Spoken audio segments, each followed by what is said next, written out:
Tonight on Ukraine Today, shut down Russian jets. The occupiers appear to have lost a Su-30 fighter jet and a Su-34 fighter bomber on the southern front. Winter collapse in Russia. In dozens of regions, people are on the edge of survival, while the Kremlin keeps spending money on its war. Advanced victories. How the Russian military leadership invents achievements that do not exist. Peace talks. Can Ukraine and Russia reach an agreement on territories? And is a ceasefire possible without resolving this issue? All this and more, right now. Hello, my name is Volodymyr Robchun and this is Ukraine Today. Please subscribe, hit the like button, and let's begin. Let's start with some good news. The occupiers appear to have lost two combat aircraft on the southern front, a Su-30 fighter jet and a Su-34 fighter bomber. This was reported by Andriy Kovalenko, head of the Center for Countering Disinformation at Ukraine's National Security and Defense Council. To be clear, there is no official confirmation yet from the General Staff of the Armed Forces of Ukraine. However, a number of posts in Russian pro-war channels suggest that Russia's so-called aerospace forces did indeed suffer losses. Meanwhile, the General Staff has confirmed a successful strike on the Chokholska oil depot in Russia's Voronezh region. Ukraine's defense forces also attacked several other enemy targets, including a drone storage facility. All the details next. Not a day goes by without another Russian oil refinery being hit. This time, the Chokholskaya oil depot in the Voronezh region was targeted. A unit of the Ukrainian Defense Forces struck the oil depot, Chokholskaya, in the Voronezh region of Russia. The ignition of petroleum products has been confirmed and thick smoke is visible. The results are being clarified. In addition, the General Staff reports, as part of measures to reduce the offensive capabilities of the Russian aggressor, strikes were also carried out on a number of targets in temporarily occupied Ukrainian territory and on Russian territory. See that? That's a break in the sky. It's light at the bottom, dark at the top. And that's the smoke coming from over there. Thus, in the Donetsk region, a concentration of enemy personnel and a command post were hit. Among other things, an enemy ammunition depot was struck near Nizhnyaya Duvanka in the temporarily occupied territory of Luhansk region. A concentration of enemy personnel in the area of the settlement of Gulyaypol in the occupied part of Zaporizhzhia region and a battalion command post in the area of Berezovoye in the occupied part. Dnipropetrovsk region. In addition, a strike was recorded on a concentration of enemy personnel in the settlement of Kolotilovka, Belgorod region, Russian Federation. In addition, the results of the recent strike on the Tamaneftegaz oil terminal in Krasnodar Krai, Russian Federation, have been clarified. A fire covering an area of about 6,200 square meters and damage to 3 storage tanks has been confirmed. The defense forces of Ukraine will continue to systematically carry out measures aimed at weakening the enemy's offensive capabilities and reducing their military economic potential, with the aim of forcing Russia to cease its armed aggression against Ukraine. To be continued. And the 3rd Army Corps is now responsible for this continuation. They give the occupiers no respite in the Lyman direction. Drone operators' drops are hitting buildings with precision and also targeting tree lines where enemy forces are concentrated, leaving the enemy no chance.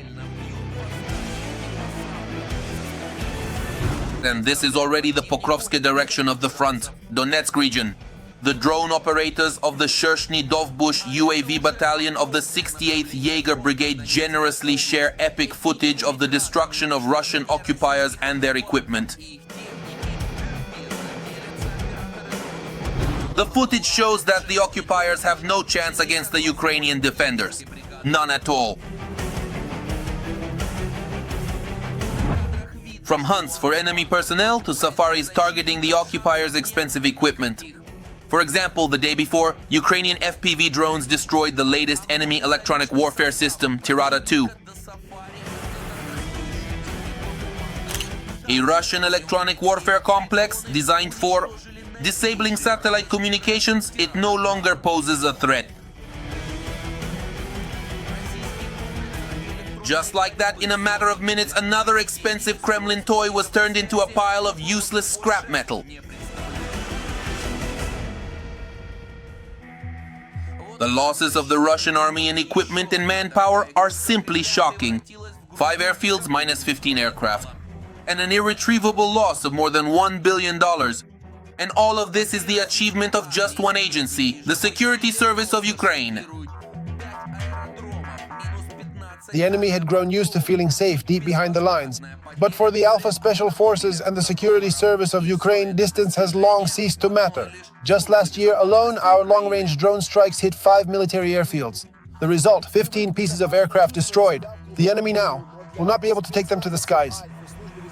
In unique footage released by the Security Service of Ukraine, you can see the moments when 11 fighter bombers, Su-30, Su-34, Su-27, Su-24, MiG-31, 3 helicopters, Mi-28, Mi-26, and Mi-8, as well as at least 1 and 26 transport aircraft were hit.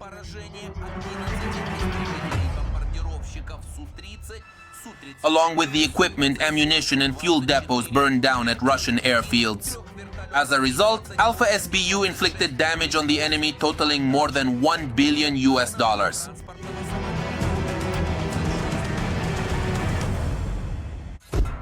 In the war unleashed by Putin in Ukraine, the bunker dweller has nothing else to boast about.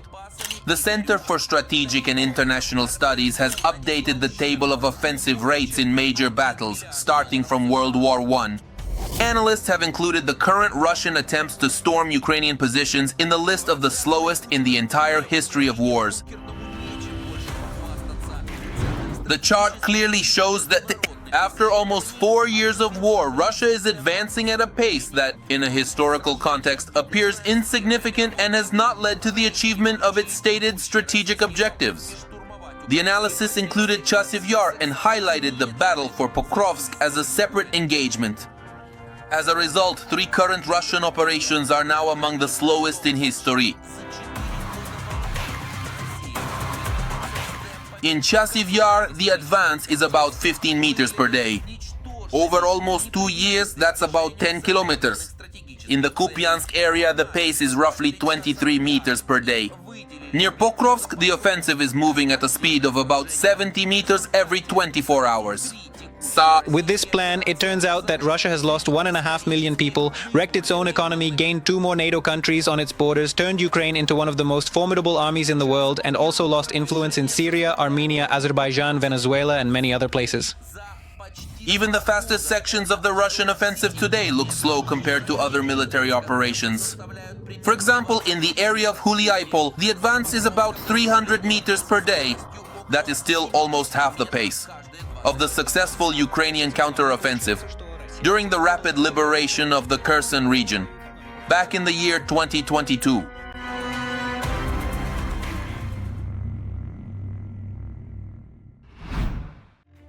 Over the past 24 hours, Russia lost at least 830 occupiers, killed and wounded.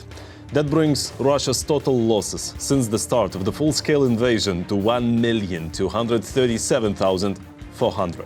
In addition, during the last day, Ukraine's defense forces destroyed 4 Russian tanks, 7 armored combat vehicles, 20 artillery systems and dozens of other pieces of enemy military equipment.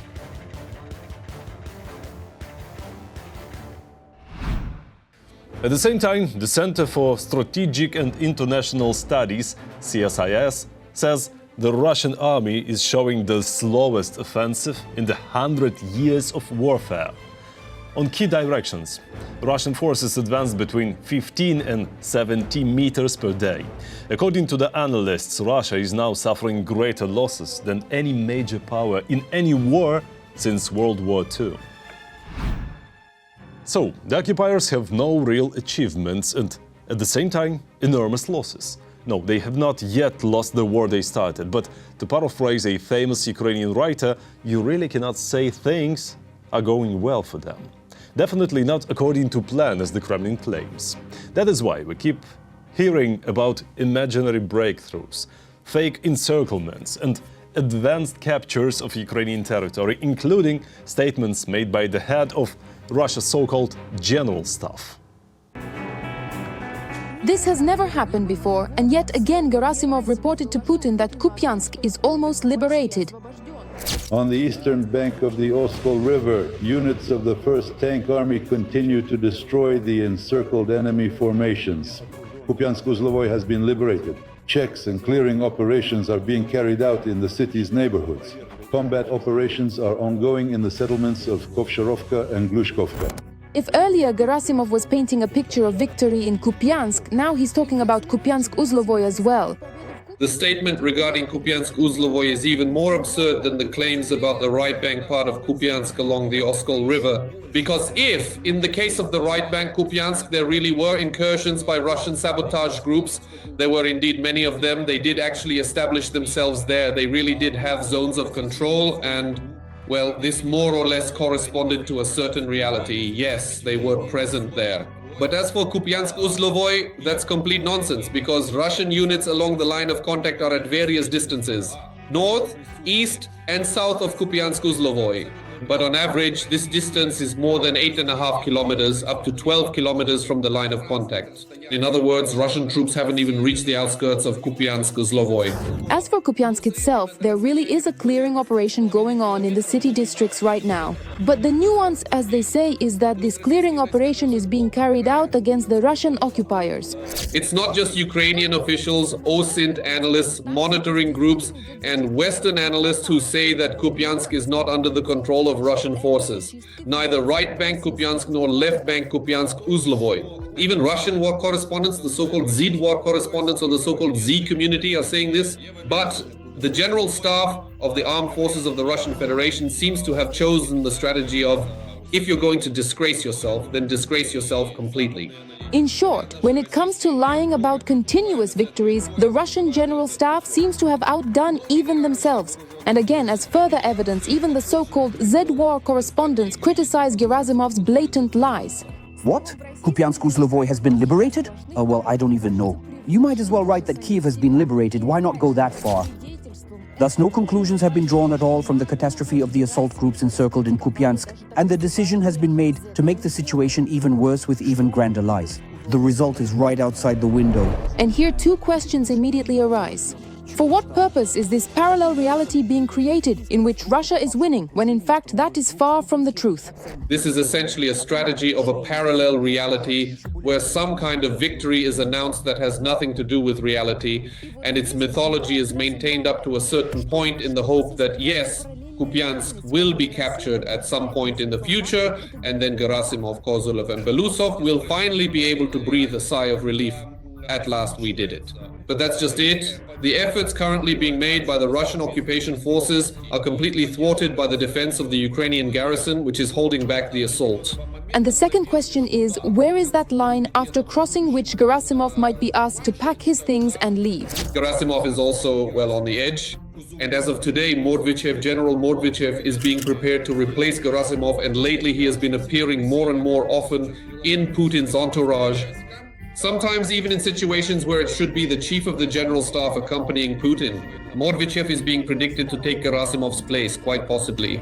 And it can be said that such a replacement is likely to take place possibly even as soon as 2026. But the problem is that Putin, as a man of the system, from the KGB system and a former KGB officer, does not like to display internal problems within the security structures for all to see. And when the head of the general staff is replaced, it means that something is seriously not going according to plan. In short, as long as Russian generals lie about victories, Putin is happy to believe these lies. The question of how long this scheme called "better a sweet lie than a bitter truth" will keep working remains open. 3 people were killed and 1 more was wounded as a result of an enemy strike on Zaporizhia. Russian drones hit a residential area. Homes were destroyed. This is a Russian Lancet drone that got caught in nets above a highway on the Slovyansk direction. Apparently, the occupiers were trying to strike vehicles. A ban on strikes against Ukrainian energy infrastructure. Russian so-called war correspondents claim the occupiers received such an order. Most likely, this is a disinformation campaign. First, severe weather is coming back and Russia traditionally uses it to terrorize Ukrainian cities and towns. Second, Ukrainian intelligence reports preparations in Russia for a massive strike on Ukraine. Long story short, believing in the occupiers' peaceful intentions takes a special kind of optimism. Trump believed them and was wrong many times. Now, time for our regular segment. Not really our regular segment, but still. Meanwhile, in Russia, everything is stable there. People are freezing to death. In dozens of regions, residents are on the edge of survival. Not because of Ukrainian strikes, but because of weather conditions. Infrastructure is collapsing and there is no money for repairs because everything goes to the war. Almost forgot, Moscow is doing well, just fine.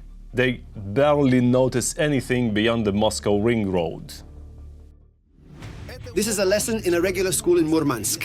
There's no electricity and the children are forced to study by flashlight. That's hyperbole. We're studying by candlelight. And this is how local residents have to keep warm and cook food over a campfire, since the city has been without electricity for almost a week. The cities of Murmansk and Severomorsk, with a combined population of over 300,000 people, spent a week without electricity or heating. The reason wasn't Ukrainian drones. People were pushed to the brink of survival because 5 power line pylons collapsed 7 kilometers from Murmansk. The large-scale accident happened due to improper maintenance. According to the Russian Investigative Committee, the pylons fell due to untimely maintenance. 2 of them had been in operation since 1966, another 2 since 1982, and 1 since 1988, as clarified by the Investigative Committee. At the same time, the service life is only 40 years, after which a technical inspection of the pylons is required every 5 years. The agency ruled out any third-party interference with the infrastructure. The housing and utilities sector was put into operation back in the USSR. Wear and tear is 60, 70, even 80%. In large cities, it's a bit less because funds are allocated and invested there. Moscow is a separate region, more funds are allocated there. And the farther a city is from the center, the less investment it receives specifically in the housing and utilities sector. Even before, very little money was allocated to housing and utilities, and now those funds are being cut even further. But this is far from an isolated incident. For example, in December, there were already several accidents on the heating networks in the Altai region. During the repairs, more than 500 apartment buildings were left without heating. The main cause of the emergency is the high level of wear and tear on the heating networks. During these days, the air temperature dropped to minus 28 degrees. The pipeline burst in Rubtsovsk added to the list of major utility accidents that have become more frequent in Russia since the start of winter.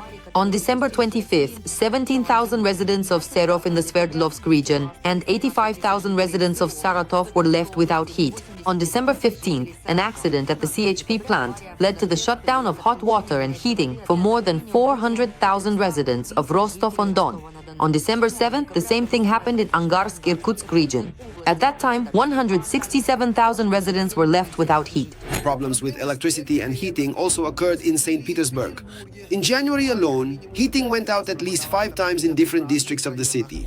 In St. Petersburg, electricity went out at night in the Krasnovardaysky district, and in the Krasnoselsky district, more than 20 buildings were left without heating due to an accident on a worn-out heating network. Some residents also lost access to hot water, even though it was below freezing outside. According to official Rostat data, from 2015 to 2021, the degree of wear and tear on power grids increased 1.5 times, from 40 to 65%, and by the end of 2024, the average wear across all networks had already reached 72%. Severe wear and tear has led to a huge number of accidents. In the first year of the war in Ukraine, the accident rate in Russia's power distribution network increased by more than 58%. The reason is a lack of funds for repairs. They are being spent on the war. There is a catastrophic underinvestment in housing and utilities, and we have catastrophic underinvestment in all energy structures. So basically, from time to time, when accidents occur in certain settlements, that's when it suddenly turns out that there's, say, a heating plant there that hasn't been repaired since Soviet times or something else like that. Since 1990, basically, throughout all this time, investment in this entire infrastructure, both energy and electric, has been insufficient. To prevent such accidents in the housing and utilities sector, about 10 trillion rubles need to be invested in Russian infrastructure. That is exactly how much the Kremlin spent on financing the war in Ukraine in 2025.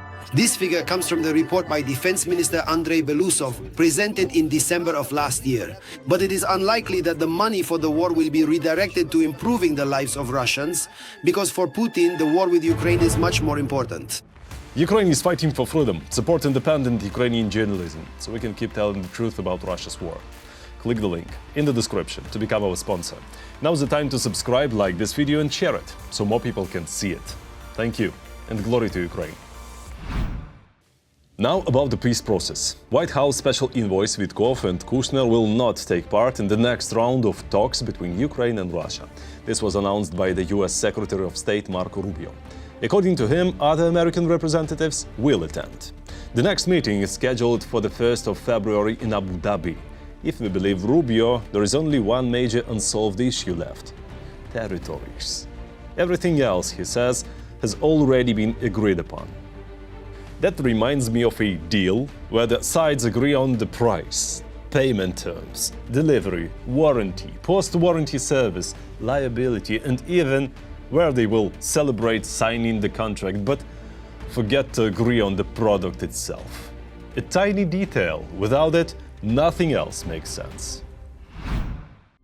Ukrainian President Volodymyr Zelensky is ready to meet personally with Russian dictator Putin to discuss territories and the Zaporizhzhia nuclear power plant.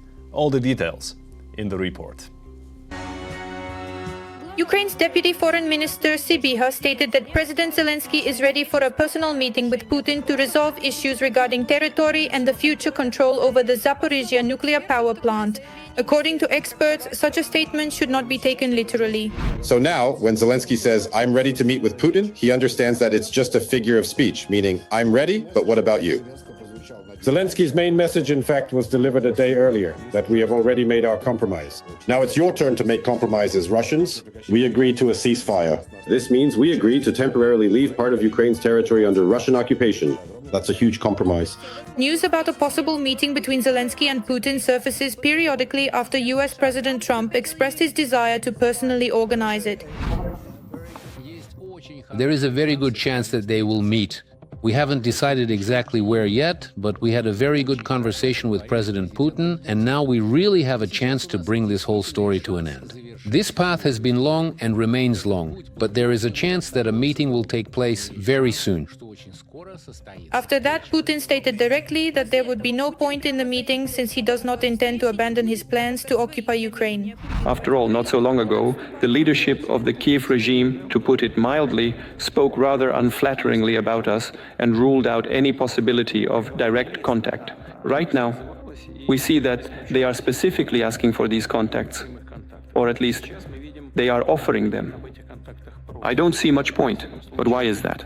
Because it will be practically impossible to reach an agreement with the Ukrainian side on the key issue. But if Trump himself says that Zelensky and Putin hate each other, then how can they come to an agreement? Well, fine, they'll organize a meeting between them. And then what? Will this meeting bring peace? If Putin's position doesn't change, or Zelensky's position doesn't change, then there won't be any kind of breakthrough. But on the other hand, the Russian dictator is afraid of the reaction from the US president and is literally squirming like a snake on a hot pan, repeatedly singing the same tune, saying he's ready for anything but only in Moscow, fully understanding that no one will go to Russia. The Ukrainian side wants this meeting and is proposing it. I said, "I'm ready, please come. We will absolutely provide the conditions for work and ensure security." A 100% guarantee. But if we're told, "We want to meet with you, but you have to go somewhere else for this meeting," well, I think those are simply excessive demands on us. For Putin, it's very important to keep pushing this idea for one simple reason. He wants to say that by engaging in peace talks, he's doing Trump a favor. Oh, yes. In reality, I don't need any peace negotiations. I'm going to take over all of Ukraine sooner or later anyway. But since I respect you, I'm willing to stop if they finally come to their senses. As for the Ukrainian president, he has repeatedly stated that he is ready to meet at any time and in any neutral country if it will help end the war. As for the meeting, a meeting is necessary It's not about wanting it, it's a necessity. We have supported any format, both trilateral and bilateral meetings. I think Russia is doing everything it can to delay this. So far, we do not see any desire on their part to end the war. And as for the meeting, I believe that mature leaders, after a meeting of this level, should come out with some kind of result, ideally the end of the war. Of course, some experts are quite skeptical about the idea of a meeting between Zelensky and the Russian dictator. A personal meeting by itself will not achieve anything. Moreover, it could even make the situation worse, because this mutual rejection, this shared emotion of hatred, and this hatred is not just between the two leaders, but already between the two peoples, the warring states. That's why I believe this meeting will not be a decisive turning point. In 2022, maybe it could have helped in some way. Now, it's unlikely. However, some analysts still believe that the possibility of a meeting has emerged, but only if the next round of negotiations is successful and specific points of the peace plan are agreed upon. And finally, Ukraine's accession to the European Union. It will definitely not happen on January 1st, 2027. This was stated by German Chancellor Friedrich Merz. According to him, all countries, including Ukraine, must meet the Copenhagen criteria to join the EU. These processes usually take several years.